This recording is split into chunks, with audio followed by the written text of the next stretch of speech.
the red polo that has been mentioned by the witnesses.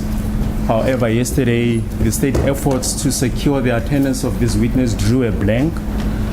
But fortunately, today she is available, my lord, and the state would like to lead her evidence first.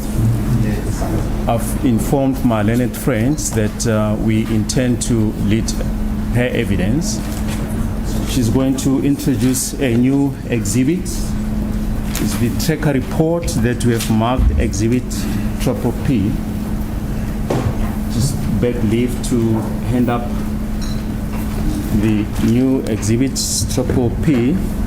Her name is Miss Maria Elizabeth Pretorius. Has the defense had an opportunity of studying that report? Yes, indeed. It was given to them, I think, on Monday, my lord. That's correct, Mr. Mgumezulu. That's correct, my lord. My lord, before the witness can be led by the state, I would like to request the basis for introducing this evidence before this court. And which kind of evidence is it supporting? Because in my true recollection, I don't remember any witness talking about the registration numbers of this vehicle. Moreover, my lord, this motor vehicle is alleged to have been driven by Longwe Twala. And why it is the prerogative of the state, of course, not to call him. But what are the intentions of the state to lead evidence that relates to Longwe Twala? The state has clearly stated that they are not going to call Longwe Twala. And this witness cannot prove, in terms of the location of the vehicle, we are not sure about the registration numbers of that motor vehicle. Is that all? Why Longwe Twala is not called?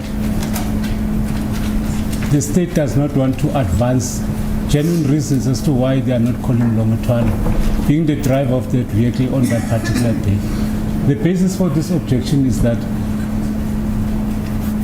in relation to the movement of this vehicle, it amounts to hearsay, and that the evidence that will be elicited by this lady, especially that deals with the registration numbers of the vehicle, we are not sure whether that vehicle was the one that Longwe was driving on that particular day. I don't know. I'm addressing the court so that I'll put it on record. Fine, yeah. So that the state can respond from my submissions. Okay. Mr. Ramsepedi? As the court pleases, my lord, in as much as the state is dominus litis, I cannot tell the state which evidence to lead. The state needs to be honest with the defense. Yesterday we were informed that this lady will not be coming anymore.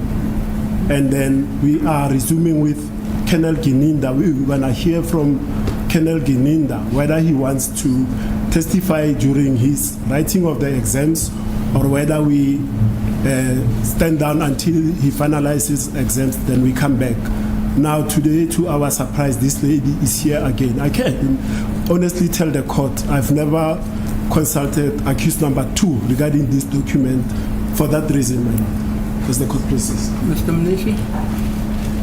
That is the same position. Same position. When we were meticulously informed that they are unable to get hold by the state, we were informed by the state that they are unable to get hold of a person from the ABL recording company, and therefore we proceeding with Mr. Gininda's evidence. That's what we are expecting to be happening today. Thank you. Have you heard of the adage that Jesus Christ arose from the death after 3 days? I'm a Muslim. They're fine, but yes. The Christians and the Muslims know that.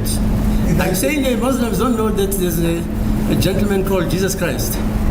No, Never mind that. Jesus Christ, I don't know him. You don't know, okay? My lord, I'm in the same position. I have Yes. not consulted with my client. I was under the impression that Brigadier Gininda is going to be coming.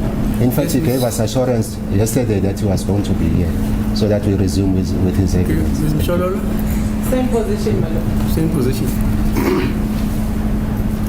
Mr. Baloyi, what's your answer to the... Well, maybe to start with